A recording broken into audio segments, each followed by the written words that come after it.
Good morning, everyone, and welcome to our REDSHORT webinar.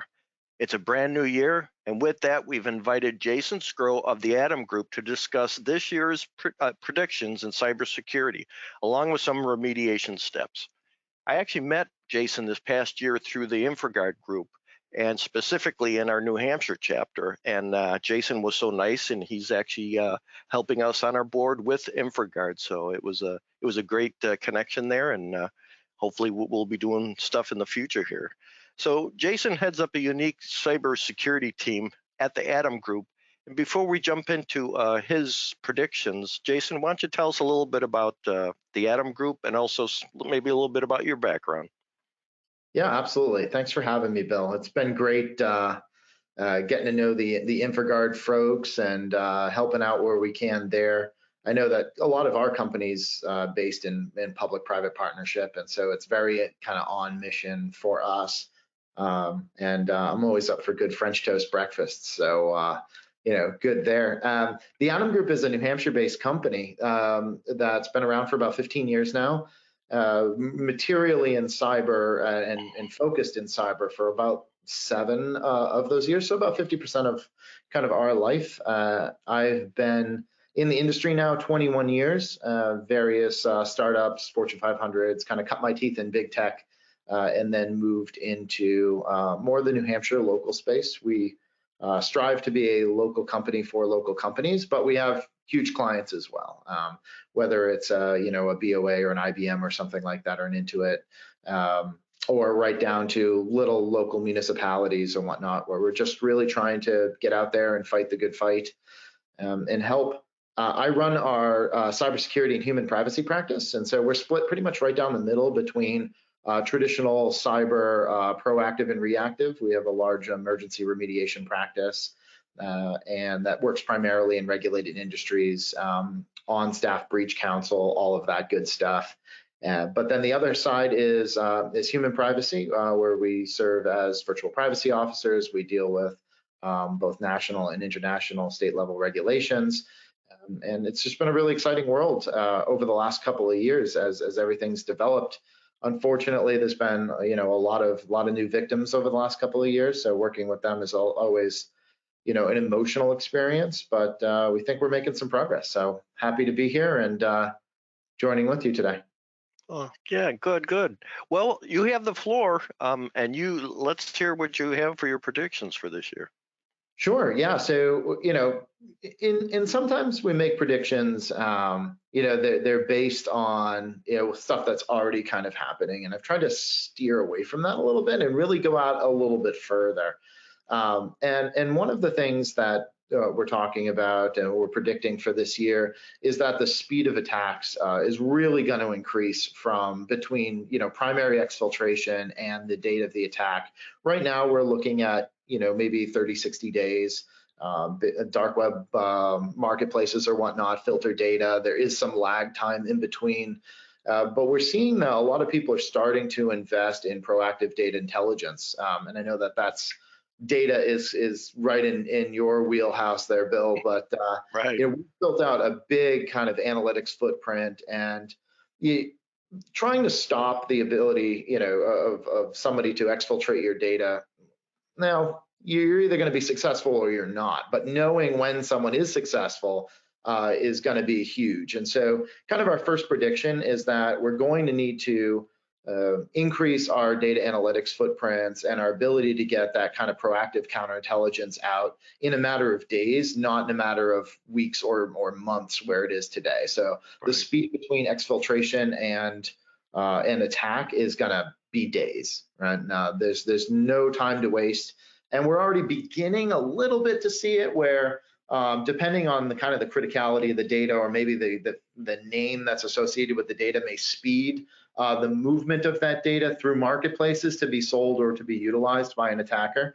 And that's definitely been something that I think that over the course of 2022, we're absolutely going to see the speed get ridiculous. It's going to be very, very fast and going to have information security professionals really lagging behind in our ability to see and then remediate before something happens. Right, and I think you slightly mentioned it there. That's we're actually working in partnership with the Atom Group with our, proactive data that we're sending along to the Atom Group to try and do exactly what you're talking about. So that's good stuff. How about the Yeah, next one? yeah, it's been cool. So I'm hoping that we get that out there. The second is, we're seeing endpoint protection. We're seeing a lot of new emergence in endpoint protection. We're seeing a lot of active stuff. People doing managed threat response. They're doing proactive isolation. There's a lot of tech out there, but we began to see a huge investment in endpoint protection, and our prediction for 2022 is that non-layered endpoint protection is going to really start failing. And so a lot of the not current generation technologies, people who are not running real threat analysis like EDR stuff on top of or in layer in conjunction with their endpoint protection, those environments are going to fall very quickly. And we've begun to see that in the like a real legacy space, like if you're using unmanaged Windows Defenders or something like that, man, the threat actors are just coming through those environments very quickly. There's not a lot of protections there, but even some of the big names, right? If you we're fairly agnostic, like we don't partner with any endpoint protection, but when you look at the Sophoses and the CrowdStrikes and the some of the bigger names, those suites are giving a lot of, I think, false sense of security. And if you don't build them in layered environments and you don't put them in a way that is really truly managed, I think we're going to see a lot of endpoint protection failure in 2022, just because we went from not believing in it super strongly to like really double down and investing it, but like spending that money in that place instead of in other places. And I'm not sure that was the right choice there. Not that, I disagree with endpoint protection. We absolutely need good endpoint protections, but they're not the like one-stop shop for cybersecurity. That much of the marketing material, I think, unfortunately, leads us to believe, if you could install it and then ransomware wouldn't happen to you, that company would be one of the most valuable companies in the world. But Yeah, by that's comparison, not reality, right? Yeah. that's not the reality, right? And so if endpoint protection worked really well, ransomware wouldn't be, the second largest attack vector, on the planet right now. And so Right. it's not working, and I think it's going to get worse before everybody wisens up. We've got to see these attacks in real time and Mhm. note that they're not doing so well. Yeah. Well, I think we, like I said, Jason and I met this past year, and I had a whole career with the U.S. Coast Guard with their investigative service. So anything dealing with the supply chain is like really interesting to me. So I know that's one of your topics there. So what say you on that? Yeah, I think supply chain, we're just starting to learn how deeply the supply chains have been penetrated. I was given a talk the other day, and I said, there's the cyber-based threat actors that have been fighting, a battle against us for 10 years, and we only started fighting last year, right?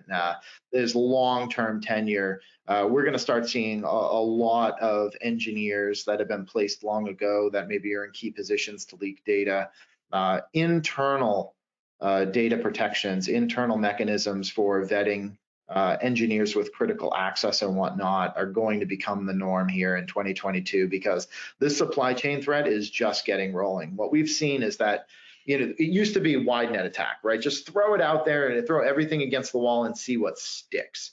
And then it got kind of targeted. Well, lately they figured out, when we do targets, sometimes it's not as profitable as maybe it once was. And so if we go up the chain, especially managed service providers, they're going to start getting slammed. If there's a prediction here, it's supply chain managed service providers specifically are really going to get hammered this year. They need to up their information security tremendously, because you break into one or you compromise one agent for an MSP, and you may have gained access to 20, 30, 50, 100, 200 clients that they manage. And part of it is that a lot of companies have invested in a ton of tech, right? To just think of the Kaseya breach this year, right? Mhm. You put Kaseya on all of your systems. All of that is approved administrative action floating through those agents, and so it's Right. very hard to detect. You have to really pay attention to what's going on, and if you can get that level of access to a lot of clients, that's a gold mine. We're going to have to be very careful of that going into 2022. That's almost overwhelming when you think about that, the supply chain and all the different, areas where someone can penetrate. That's Yeah. kind of scary, actually. Yeah. Well, and it kind of goes into a topic that and we give a series of talks every year, and one of the talks is on it's kind of a military concept actually. It's called JDLR, and JDLR is just doesn't look right. It's funny if you look at you know 50,000 years ago, or my history, maybe that's not a real number, but if you look at thousands and thousands of years ago, everybody pretty much knew how to protect themselves and grow food. And if you look at the last 100 or 200 years, we've really been able to outsource growing food and protection, right? Protection is a trade craft that happens, kind of somebody else now. And so those instincts of going into a dangerous situation or having something just not look right and having the spidey sense go off and say, hey, this isn't right. Something's wrong about what's in front of me right now. That has really become a dulled kind of instinct for us as a society. And training needs to evolve to make sure that we're really teaching people, okay, if I just teach you how to spot this particular spoofed email or phishing email, you're just going to know how to see that one thing. But the threat actors are going to keep evolving this thing. And so we're playing ping pong. I teach you what it is, they change it. I teach you what it is, they change it. Well, if we teach people how, what that JDLR sense is and how to look at things and identify and have good situational awareness, that situational awareness allows us to look at an email and say, hey, you know what, that person shouldn't be asking me that. Or why is this person asking me that at this time of day? Or, a million other things that just allow us to be situationally aware, right? And training programs are not doing a great job at this right now. They're teaching people the minutia. They're like, oh, well, look for a misspelling, look for the wrong time of day. It's like, well, okay, those are useful tips and tricks. But in 2022, we really need to tap into a much more human thing here and build situational awareness into our workforces. And that is severely lacking right now. I teach security on the side, and I always like to use the saying, "Common sense is instinct. Enough of it is genius." We all have common sense. We all have different levels of common sense, but that's really what you need to utilize when you're operating your laptop or whatever, doing your work. Everything's on computers nowadays, and you just have to take that second or two and just slow down a little bit. At least that helps me. Absolutely. In our analytics teams here, we're always saying that, and we've borrowed this, that slow is smooth and smooth is fast, right? And so, we try to get them in here and say, hey, really pay attention to what you're looking at, because if you miss it, right, it's much worse for the client than if you take an extra 20 minutes to see it. And so, Right. really, with the weight of the average workload on an IT professional or an InfoSec professional, they're moving much too fast. We certainly have some hiring issues, which I don't see getting better, by the way. It's not really one of our predictions, but I don't see the hiring situation getting much better. All I see constantly are entry-level positions that have non-entry-level requirements, right? We see Right. Yeah, we see that too. information security engineer, 5 years experience required. I'm like, or they want these people to hit the ground running, and you can't do that, right? Like it's an entire trade craft. There needs to be more entry level jobs. The entry level work is out there. Now we need to bring people in to fight the fight with us, because if there's anything I've learned over the last 5 years in emergency remediation, especially on that side of our business, is that we are woefully outnumbered, which is why we've got to get smarter with the data intelligence. We've got to get smarter with situational awareness and really stop trusting the technologies that are at our fingertips so much and go back to, the old-fashioned dogfighting, right? Like really understand what this tech is doing, what doesn't look right, and how can we safeguard these assets. We've helped fill our void with that, with hiring veterans a lot of times, because they come with the skill set, the actual hands-on skill sets, so don't forget, hire the vet, right?